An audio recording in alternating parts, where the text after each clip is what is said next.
শিক্ষার্থী বন্ধুরা, আজকে আলোচনা করব কৃষি গুচ্ছের ভর্তি পরীক্ষা কবে হতে পারে। তো আপনারা ইতিমধ্যে জেনেছেন যে কৃষি গুচ্ছের ভর্তি পরীক্ষা কিন্তু স্থগিত করা হয়েছে। তো ভিডিওতে যে নোটিশটি এখানে দেখতে পাচ্ছেন সেটি কৃষি গুচ্ছের স্থগিত হওয়ার একটি নোটিশ, যেটি আগে প্রকাশ করেছিল। তো বর্তমানে সকল ভার্সিটি কিন্তু বন্ধ রয়েছে, আপনারা জানেন। সেক্ষেত্রে কৃষি গুচ্ছের ভর্তি পরীক্ষা কবে নিতে পারে সেটি কিন্তু আমাদের আজকে মেইন টপিক। তো আজকে এই মেইন টপিকটাই নিয়ে আলোচনা করার চেষ্টা করব যে কবে কৃষি গুচ্ছের ভর্তি পরীক্ষা অনুষ্ঠিত হতে পারে।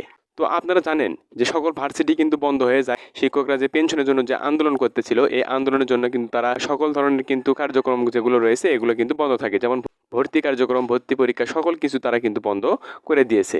শিক্ষকরা এই পেনশনের জন্য সকল কিছু কিন্তু স্থগিত করেছে। তো শিক্ষকরা কিন্তু পেনশনের যে জন্য যে আন্দোলনটি, এই আন্দোলনের জন্য কিন্তু সকল ভার্সিটি কিন্তু বন্ধ হয়ে যায়। এবং সেক্ষেত্রে আবার দেখা যায় যে কোটা আন্দোলন, দেশের পরিস্থিতি কিন্তু অনেক খারাপের দিকে যায়, যার কারণে কিন্তু এই অবস্থায় কিন্তু এই অবস্থায় কিন্তু কৃষি গুচ্ছের আর ভর্তি পরীক্ষা তারা কিন্তু স্থগিত করে দিয়েছে। তারা এরকম একটি নোটিশ কিন্তু প্রকাশ করেছিল। তো সেক্ষেত্রে কোটা আন্দোলন প্লাস শিক্ষকরা যে পেনশনের জন্য আন্দোলন করে দিয়েছিল, এই দুইটা কিন্তু একত্র হয়ে কিন্তু এই কৃষি গুচ্ছের কিন্তু আর পরীক্ষা কিন্তু স্থগিত করে দিয়েছিল। কৃষি গুচ্ছের পরীক্ষা আর হলো না। সেক্ষেত্রে 20 জুলাই পরীক্ষা হওয়ার কথা ছিল, সেটি কিন্তু আর না হয়ে সে পরীক্ষাটি কিন্তু স্থগিত হয়ে যায়। তো কবে নাগাদ হতে পারে এই কৃষি গুচ্ছের ভর্তি পরীক্ষা, তো সেটি কিন্তু আমাদের মেইন টপিক। তো এখন যদি আমরা বলতে পারি, তো তার আগে আরেকটি আপডেট জানিয়ে দিতে চাই, সেটি হলো আগস্ট মাসের প্রথম সপ্তাহে কিন্তু আমরা কিছু আপডেট জানতে পারবো। তো আগস্ট মাসের প্রথম সপ্তাহে কিন্তু আমরা সব কিছুর আপডেট কিন্তু আমরা জানতে পারবো আশা করি। দেশের পরিস্থিতি স্বাভাবিক হওয়ার পরে বিশ্ববিদ্যালয়গুলো যখন খুলবে, খোলার জন্য কিন্তু একটা নোটিশ কিন্তু প্রকাশিত হবে। সকল বিশ্ববিদ্যালয়, স্কুল, কলেজ যেগুলো রয়েছে এগুলো কিন্তু বন্ধ রয়েছে। তো এগুলো খোলার পরে ধাপে ধাপে কিন্তু শিক্ষামন্ত্রী কিন্তু বলেও দিয়েছে যে ধাপে ধাপে কিন্তু খুলবে।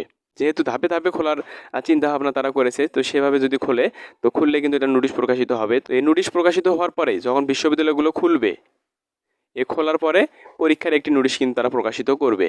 তো এখন বলতে পারি যে নোটিশ প্রকাশিত হওয়ার পরপরই কি পরীক্ষা অনুষ্ঠিত হবে? তো এমনটি কিন্তু হবে না।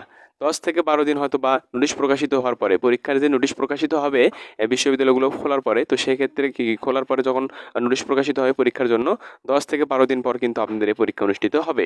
তো এই বিষয়ে কিন্তু আমরা আগস্টের প্রথম সপ্তাহে কিন্তু আমরা আপডেট কিছু জানতে পারবো। তো তাহলে এই দেশের পরিস্থিতি স্বাভাবিক না হওয়া পর্যন্ত, বিশ্ববিদ্যালয় না খোলা পর্যন্ত কিন্তু আপনাদের এই কৃষি গুচ্ছ ভর্তি পরীক্ষা কিন্তু স্থগিত থাকবে। মূল কথা হলো বিশ্ববিদ্যালয় যখন খুলবে, খোলার পরে পরিস্থিতি বিবেচনা করে তারা একটি পরীক্ষার একটা নোটিশ প্রকাশিত করবে। এই নোটিশ প্রকাশিত 10 থেকে কিন্তু দেখা যাবে যে 10 থেকে 12 দিন পরে আপনাদের কিন্তু এই পরীক্ষাটি অনুষ্ঠিত হবে। তো সেই ক্ষেত্রে নোটিশ প্রকাশিত হওয়ার পরে আপনারা কিছু সময় পাবেন ভর্তি পরীক্ষা অনুষ্ঠিত হওয়ার আগে যে নোটিশটি প্রকাশ করবে, এর মাঝে 10 থেকে 12 দিন কিন্তু সময় আপনাদের থাকবে। তো কবে খুলতে পারে এই বিশ্ববিদ্যালয়? দেখা যাবে যে আগস্টের প্রথম সপ্তাহে কিন্তু আমরা এই বিষয়ে আপডেট জানবো। আমি আবারও কিন্তু বলে দিলাম। যাই হোক, আমাদের চ্যানেলকে সাবস্ক্রাইব করে রেখে দেবেন এরকম আপডেট তথ্য পেতে। ছিল আজকের বিষয়, আশা করি ভালো থাকবেন। আর এরকম ভর্তি বিষয়ে আপডেট পেতে অবশ্যই আমার চ্যানেলকে সাবস্ক্রাইব করে রেখে দেবেন পরবর্তী আপডেট পাওয়ার জন্য।